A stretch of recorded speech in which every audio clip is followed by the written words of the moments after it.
Angora sleeps, Angora takes what Angora keeps. All is left holding breath, wondering what will be tomorrow.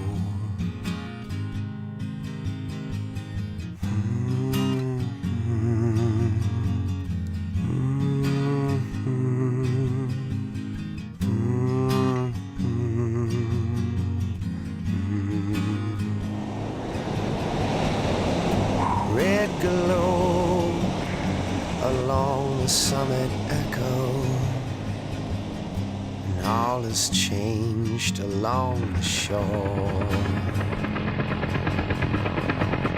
Evacuation orders given to the people. Take what you can, 'cause you must go. What do? Hold your hands up high. Close your eyes and realize, what do you say? Say your prayers and send your love, care of Angora, Angora. Another day, another night, another wind blows, another fight, and all is left holding breath, wondering what will come tomorrow. What do? Hold your neighbor's hand up high. Where do we go? Close your eyes and realize, what do we say? Say your prayers and send your love, care of Angora, Angora, yeah.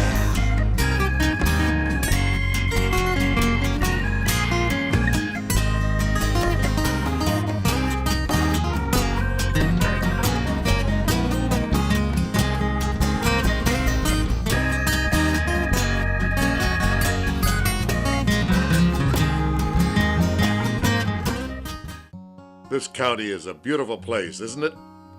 Where else can you find such beautiful natural scenery so close to the urban amenities of the Bay Area?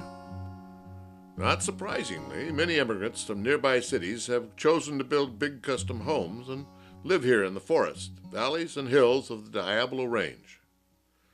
They say that one man's dream is another man's nightmare, and for fire marshals like me, this neighborhood is a billion-dollar nightmare waiting to happen. I know from experience that this forest and these homes will be gone tomorrow. With most working homeowners here concentrating on the next product release, the upcoming quarterly report, and the bottom line, we've concluded that a more imaginative approach to fire safety is needed. We all know what it is like to be controlled by forces we cannot name, but sense are omniscient. Having said that, I'll quit preaching to the choir, forgo the usual lecture on defensible space, and give you something beautiful instead. So climb aboard the Cannonball Express and enjoy the show.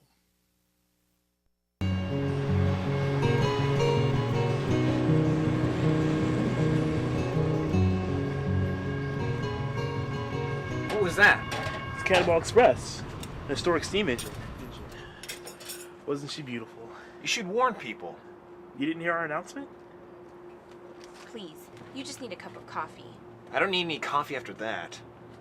Jesse, we need to talk. About what? About the house. There's a problem. What? I thought it was perfect. It is perfect. It's amazing. It's everything we've ever dreamed of. No, not quite.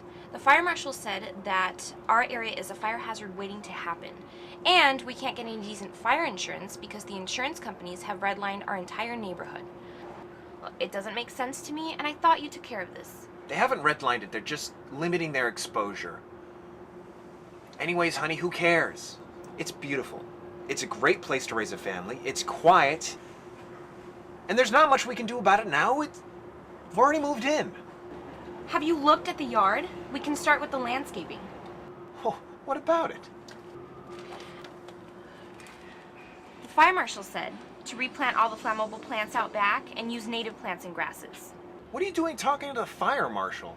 You didn't even notice. A house down the block nearly burnt to the ground, and I got really worried. I've got a friend from volleyball. He can come in, take care of the whole thing for us, no problem. Okay, but I'm not so sure we can afford that. And plus, I think we could do it ourselves. Okay, look. Talk to whoever you need to. Just go buy some gloves because we've got some work to do.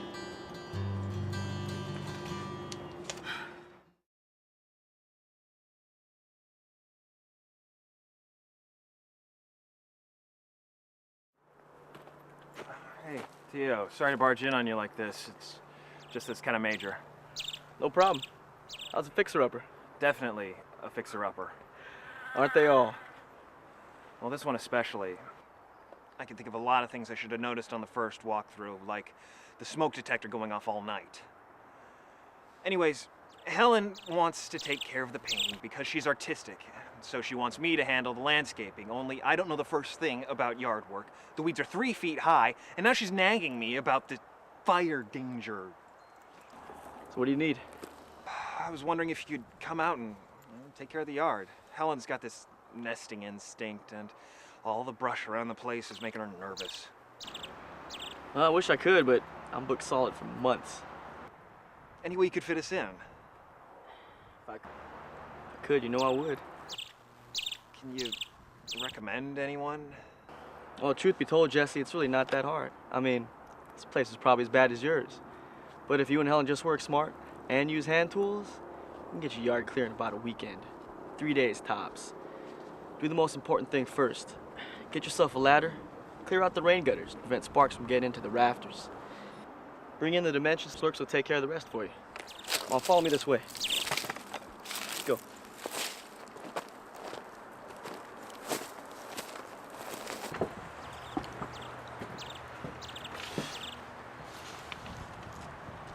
Makes me tired just looking at it. I figured another 3 hours on this project. I'll have this one clean as a whistle. Working smart makes me look reliable, professional, and indispensable. So I'm booked solid for weeks. Otherwise, I'd come down and help you out myself. Yeah, unfortunately. Look, just tell me how to make it easy. It didn't come easy. A lot of these homeowners have handed me incredibly complex and difficult projects. But they've given me a chance to experiment with different methods. So when I arrive at the lot, I'll decide whether it needs to be mulched on site or hauled away, depending on what's growing.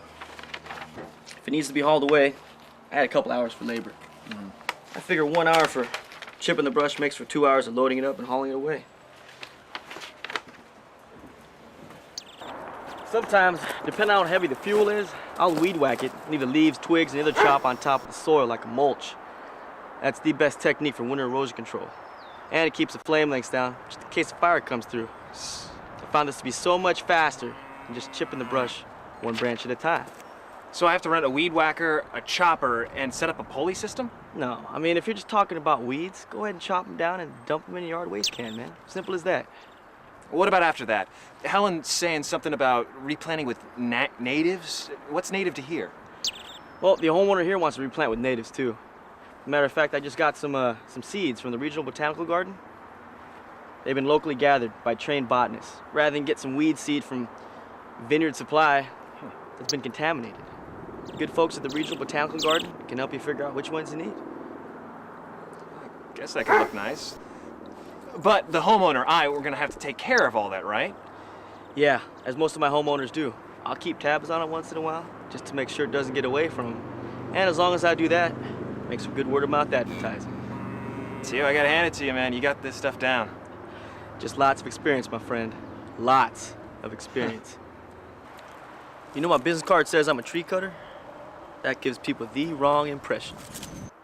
What? You're really a manure distributor? No. You're a lumberjack with an axe of evil. No, I consider myself to be in an industry called vegetation management. Paid by the homeowner to reduce the risk that a fire might just roar up this hill, take his house out, right? Right. And whatever is there is gonna come back. So unless there's some specific plants or shrubs that the homeowner specifically wants me to work around, I'll chop and mulch everything. I'm the cheapest fire insurance around. Do you seriously chop everything? Well, it depends. The homeowner here is a bird watcher and a history buff. So he wanted us to leave a grand old oak in place. He was telling me how tall and strong it was when Spaniards arrived. There was a seedling. Local Indians weeded around its base. Knocked off dead branches with long poles. Stimulate growth. Harvest acorns. Now he tells me of a new pathogen called SODS. Sudden oak death syndrome. It's killed it and a couple thousand others in counties across the state. And I can't even haul it away for firewood. So I'll just cut off the rest of the limbs, lay them across the hillside for erosion control. But the trunk is kind of scenic, make great habitat for owls, snakes, and woodpeckers for the next 100 years. I hate to see a great tree die. That's the way it is now. Never in equilibrium. Always two organisms in tension with one another. And the natives are usually losing out. So, anyways, I better take off. Let me know if you need any help with any, computer stuff. I got your number. Cool. Well, thanks for the advice, Thanks for stopping by. Cool. Hey, you know what? Why don't you go talk to Don Coyne? Don't you know him through Sierra Club Volleyball? You mean Idon, the guy on the advanced court? That's him. I know the names of some of the native plants. Don eats them. Seriously, talk to this guy and hell will think you're old Gibbons. He sells his stuff, hand-carved stuff made out of wood. He's really good. Matter of fact, he's told me he's been trying to replant with native grasses in his own backyard. Any dueling banjos? Oh, don't worry about that. He's a peaceful guy. He'll be expecting you. All right. Let me know how it works out. I'll give you a call. All right.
So you found the place, huh?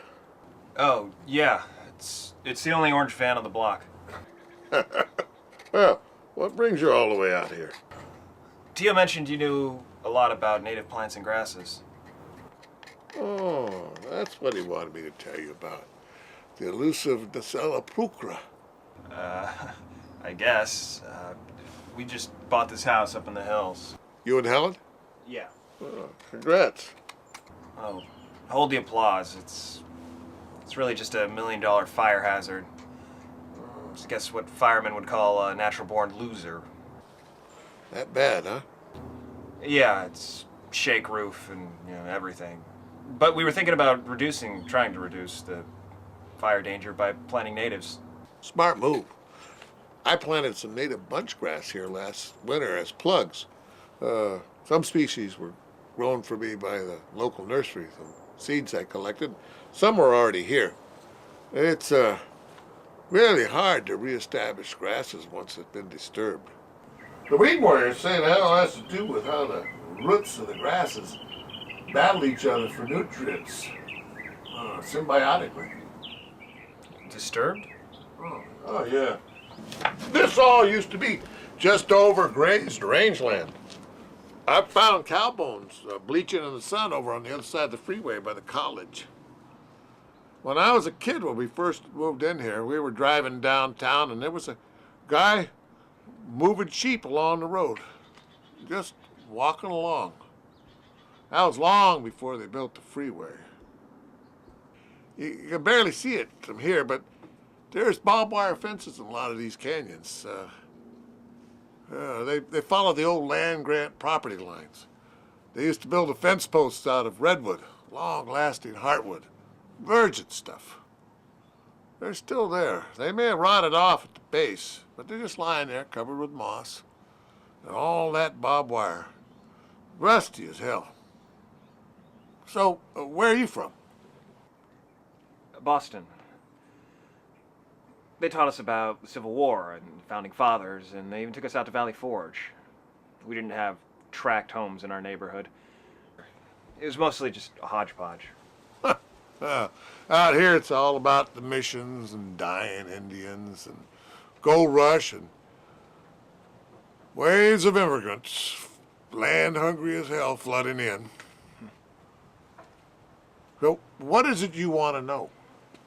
I was wondering where I can get some native grass seeds. Well, I've got an envelope in the shed over here. I could spare some. You know, you should try the Native Plant Society. They give walks throughout the Bay Area and lecture as they go. It's a chance to maybe meet some nice people, and you and the wife can have a lovely spring stroll. You know, apparently the Indians carried portable mortars and pestles, which they used to grind the seeds of the grasses and forbs. The Spanish call that food pinole. They named the town after it, Pinole. Yeah, I used to think all this grasses were natural, but no, all this noxious thistly stuff came over as contaminants in alfalfa and on the fur of the cows and sheep. Those animals are regular seed bags with hooves. And now those weeds are everywhere. Yeah, more coming in all the time. I'm amazed you can still get some of the dirty dozen at the local nursery and broom seeds over the internet. The dirty what? French brooms and the like. Oh.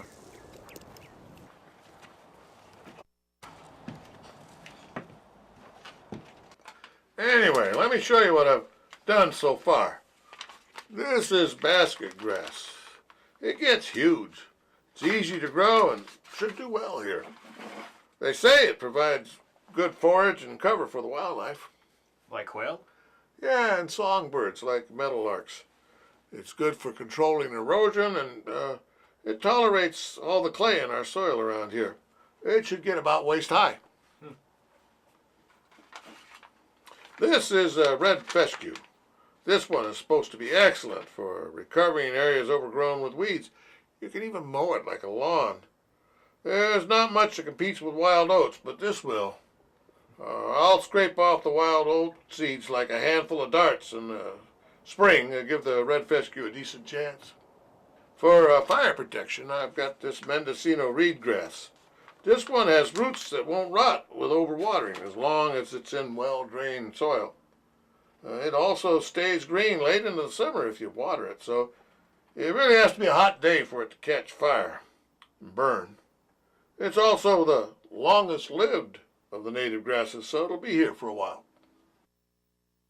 Native grasses do better if you cut them back short to mimic the effects of grazing or burning. It'll resprout greener than before.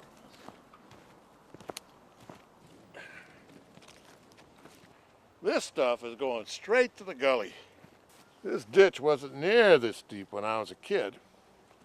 And that's just some street runoff. You have fire insurance. It certainly doesn't cover my art and pictures. I have nightmares about that. You know, if I could, I'd burn just this grass here. And I'd love to grow a native grass meadow from scratch. It would be beautiful, but too risky. Fire doesn't kill all the weed seeds either. The ones deep in the ground. Ants actually carry weed seeds down in their burrow.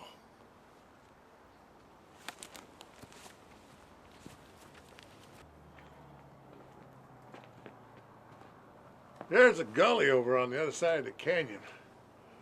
30 feet deep with sheer walls, like a box canyon. It could swallow up whole oak trees like a black hole swallows up stardust. Billions and billions. Whole lot of dirt came out of that one. It's still choking the steelhead down in San Pablo Creek. I'd take you over there, but it's a whole lot of poison oak to wade through. A whole lot. That's okay. I'm not that into wilderness treks. Sad story about the creek, though. Yeah, I guess the time to worry about erosion is before it gets serious. Oh, there's got to be a better way. Absolutely. Well, I better get back to this carving. Tell Theo that I think he should get a real job. And I'll see you at volleyball. Yeah, and thanks for all the advice. Feel like I'm finally getting the hang of this stuff.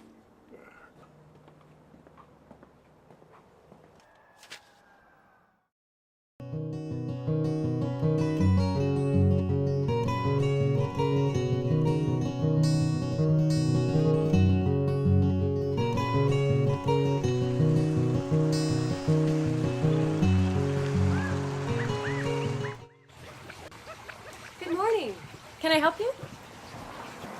Well, yes, I'm interested in buying some plants for my home. Okay. Do you have any ideas for landscaping? Well, let's see. This should give you some idea. Okay. Okay, some of these we have, and the rest I can order. Okay. May I ask you what you're planning? This is a pretty substantial installation. Yes, I know. My husband and I want to protect our home from fire. We want to ensure that what happened up in the Oakland Hills doesn't happen to us. Good idea. I couldn't help but overhear you two talking about that awful fire. My sister-in-law's house burned to the ground, and so did some of her neighbors.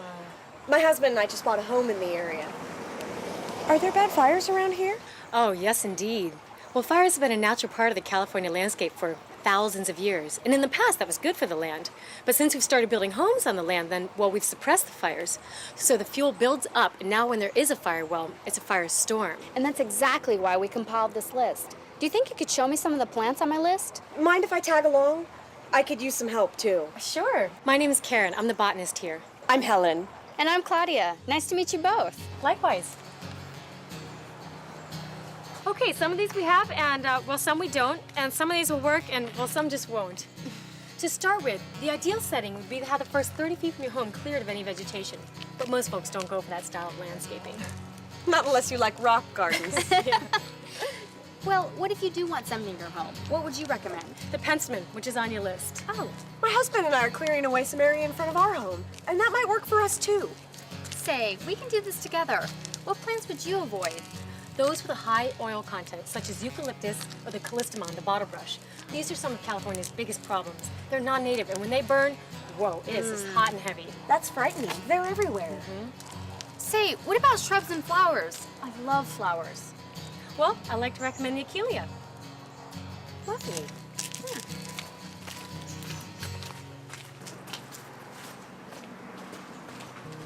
The Achillea, or the common yarrow, and the agapantha, which you often see along streets and highways. Both are fire-resistant and, well, beautiful to look at. Yes. What about grass for ground cover? Well, that's another sticky area. You see, most introduced grasses are quick to burn, especially after the summer dry season. Your safest bet are natives, like California oat straw and many of the bunch grasses, too.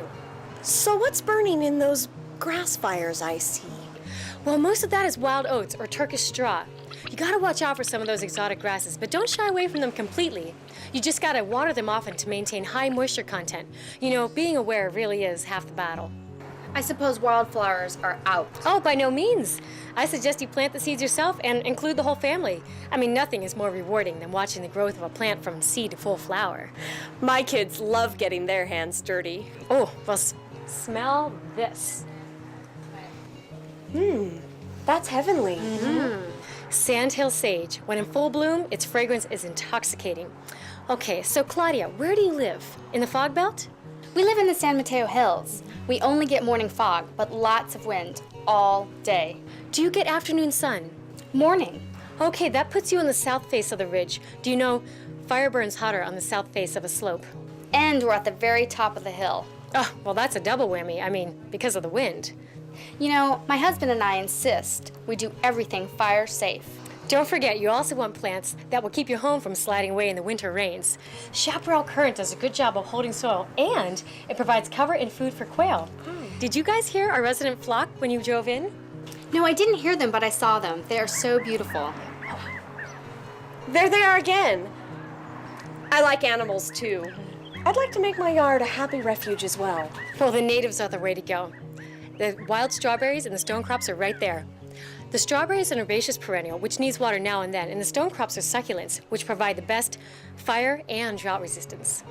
Should I prune my trees? I want to crop the dead branches back, but I don't want to discourage birds from nesting. Oh, don't worry. By no means should you worry, because you should prune your trees at least 20 feet from the ground and 15 to 25 feet from your home. And don't worry, pruning will not bother your feathered friends.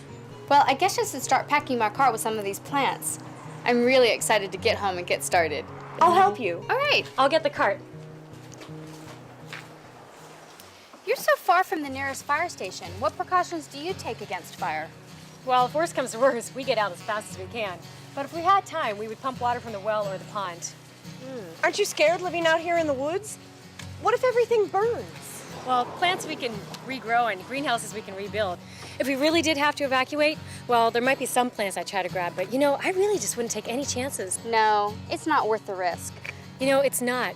But a fire would just prove how adapted these native plants really are. It'd set us back, but we'd recover. We fear for the worst and we hope for the best. But there really is nothing worse than being bushwhacked by a firestorm. Hey, this must be what the early settlers must have felt like when they arrived out west. I know what you mean. I love it here. There's something really special about working with nature and sharing it with others. The first plant I want to get is the sandhill sage. Whenever I smell it, I'll be reminded of this wonderful day.